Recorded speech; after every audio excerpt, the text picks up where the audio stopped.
Hola, muy buenas tardes. Mi nombre es Julia Rey Pérez de la Escuela de Arquitectura de Sevilla y vengo a presentaros la ponencia titulada El enfoque del paisaje urbano histórico, una metodología para elaborar planes de desarrollo sostenible pensados en la cultura y el patrimonio, el caso de Sevilla.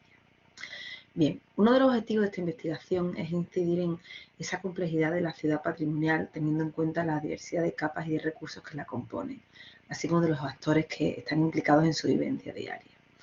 Es necesario ser conscientes de esa importancia, ¿no?, de la diversidad urbana, y que gestionar la ciudad patrimonial es, en definitiva, saber gestionar esta heterogeneidad histórica. La ciudad patrimonial, entendiéndola como algo que va más allá de la ciudad histórica o de los conjuntos históricos, donde se adquiere un componente incluso territorial, es como cualquier ecosistema vivo, pues va evolucionando y se producen cambios, ¿no? Y este es el punto clave, saber gestionar el cambio, es decir, poder llevar en paralelo tanto la conservación urbana como el desarrollo urbano, lo que pone de manifiesto esa necesidad de disponer de herramientas de gestión que permitan abordar la ciudad patrimonial de una manera holística e integral con todas sus singularidades y necesidades. Actualmente hay diversos documentos y eventos internacionales que trabajan en esta línea, así como distintas investigaciones, pero es principalmente la recomendación sobre el paisaje urbano histórico lanzada por la UNESCO en 2011, el principal documento que trabaja con este tema, ¿no?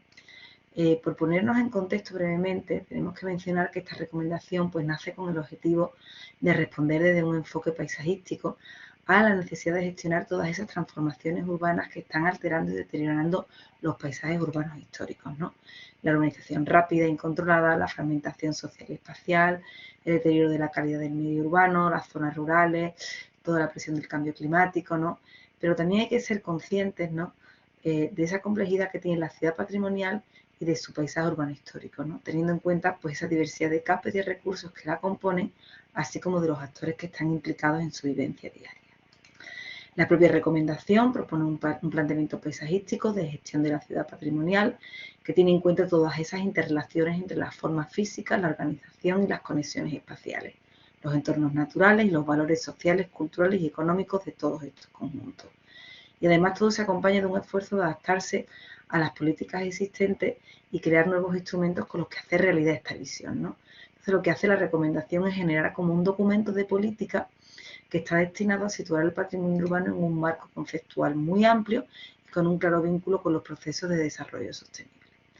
El documento pues, hace especial hincapié no solo en la participación de las diferentes disciplinas, sino también en distintos actores y de los propios ciudadanos en la gestión del patrimonio. En definitiva, es una modalidad innovadora de preservar el patrimonio urbano y además es principalmente una herramienta de gestión más que una herramienta de protección. La propia recomendación lo dice, ¿no? Se entiende por paisaje urbano histórico esa zona urbana resultante de una estratificación histórica de valores y atributos culturales y naturales que trasciende la noción de conjunto o centro histórico para abarcar el contexto urbano general y su entorno geográfico, ¿no? Y este fragmento es lo que nos lleva a hablar de esa ciudad patrimonial, entendiendo que hemos superado el centro histórico o el conjunto histórico. Y luego el punto 9, ¿no? Toda esa variedad de información que dice, ¿no? Incluye otros rasgos del sitio, pero principalmente que hace referencia a la topografía, la geomorfología, hidrología, las características naturales, el medio urbanizado, tanto histórico como contemporáneo, los espacios abiertos, los jardines, la configuración de los usos del suelo, pero también incluye los usos y los valores sociales y culturales, todos los procesos económicos y todos los aspectos inmateriales del patrimonio en su relación con la diversidad y la identidad. Por lo tanto, el enfoque del paisaje urbano histórico podemos decir que supera esa idea del edificio único y aislado para tener en cuenta, de una parte, todos los atributos del contexto en el que se ubica, tanto el geográfico como el construido, y de otra el propio ciudadano, al que contempla como protagonista desde la participación social, ¿no? Se considera este conjunto urbano pues, como un todo, incluyendo el territorio en esta nueva concepción como un ecosistema urbano, y la consideración de todos esos elementos mencionados en la definición los convierte a todos en un objeto de estudio y resulta indispensable pues, pensar en nuevas herramientas y recursos distintos de los que hemos empleado hasta ahora para conservar y gestionar esos valores y atributos de este amplísimo patrimonio cultural, porque la variedad es infinita. Claro, asumir esta recomendación para una ciudad como Sevilla, con un valioso y complejo paisaje urbano histórico, el cual se encuentra afectado por distintas cuestiones mencionadas anteriormente, es todo un reto. Por ponernos en antecedentes, ese trabajo sobre la recomendación, el tratamiento de la recomendación sobre el paisaje urbano histórico urbano, a nivel nacional no aparece reflejado ni en la Ley del Patrimonio Histórico Español del 85 ni en la Ley del Patrimonio Histórico Andaluz de 2007. Y a nivel municipal en Sevilla tampoco hay ningún documento oficial que tenga un carácter administrativo o legislativo que esté elaborado desde el ayuntamiento que trabaje con este enfoque. Ni siquiera el PEGO.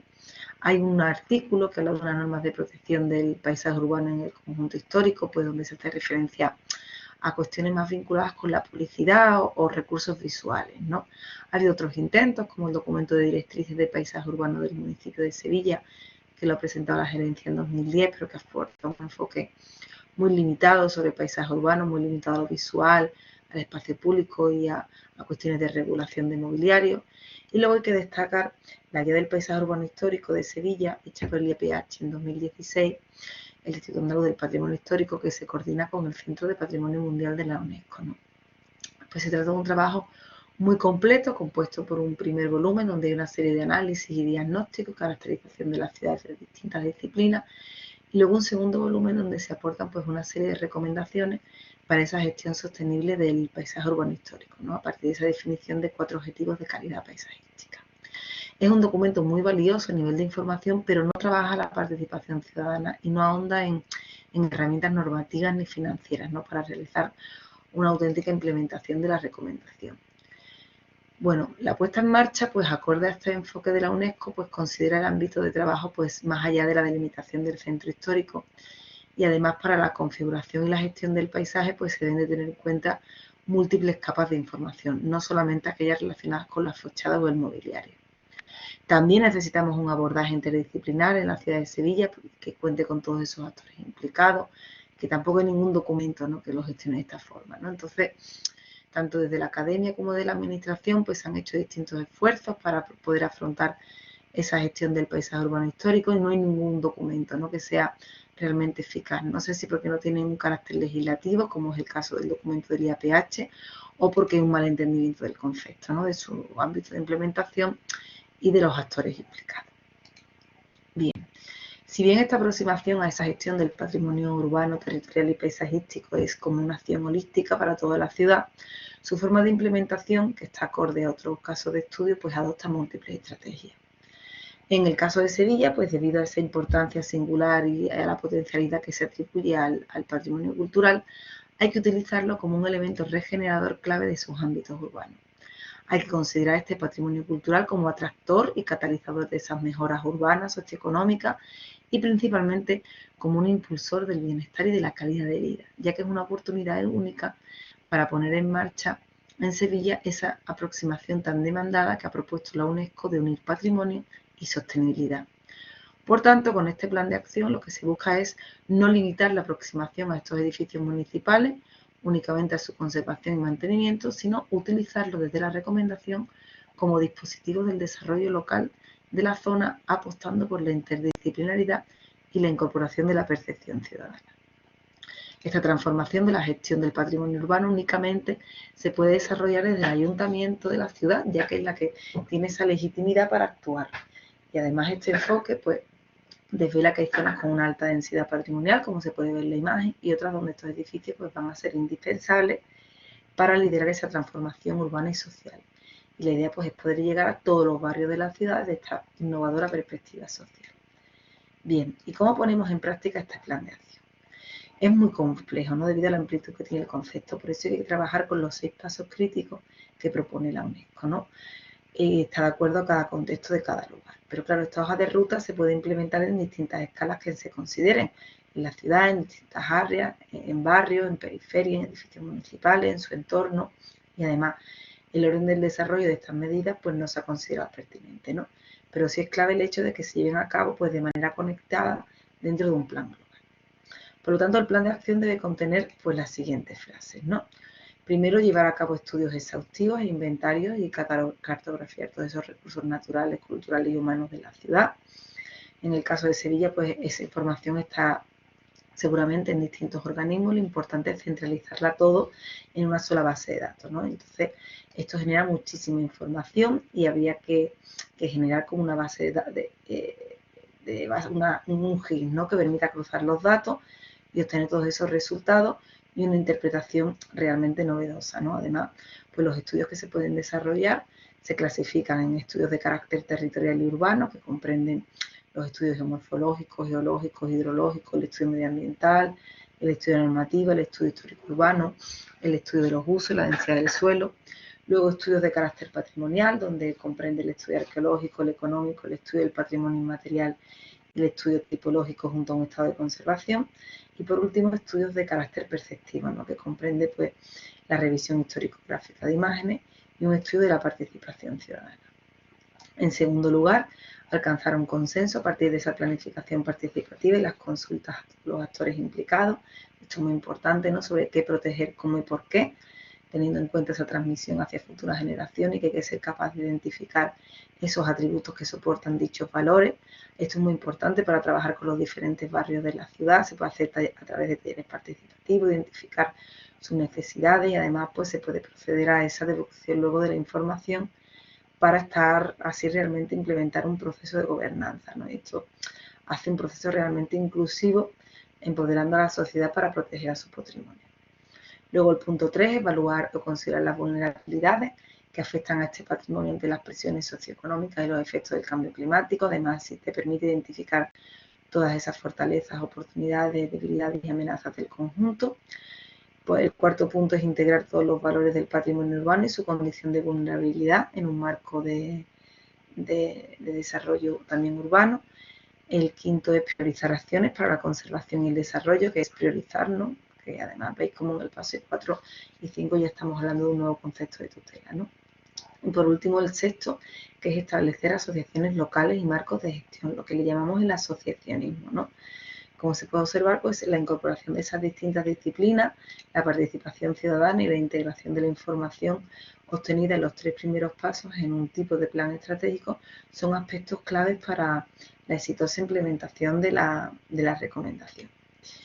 Además de estos 6 pasos, hay 4 grupos principales de herramientas que son instrumentos para implementar el enfoque, que es la herramienta de la participación cívica, las herramientas de conocimiento y planificación, los sistemas de regulación y las herramientas financieras. La universidad es clave en las herramientas de conocimiento y planeamiento. Bien, pues la incorporación de estos 6 pasos pues se considera, junto con la definición del concepto del paisaje urbano histórico, lo que es realmente innovador en esta nueva forma de abordar la gestión del patrimonio urbano, ¿no? Es consciente de esos problemas a los que se enfrentan los conjuntos hoy en día y además también tiene en cuenta las singularidades de cada contexto y todos los actores implicados en la ciudad, ¿no? Entonces, pues si la puesta en marcha de la recomendación aborda la conservación urbana de una forma democrática en relación a la consideración de todos sus atributos mediante la participación de todos los agentes que intervienen en la toma de decisiones, se podría argumentar que dicho enfoque es un ejemplo de cómo el patrimonio y la cultura también se incorporan a los procesos de gobernanza urbana.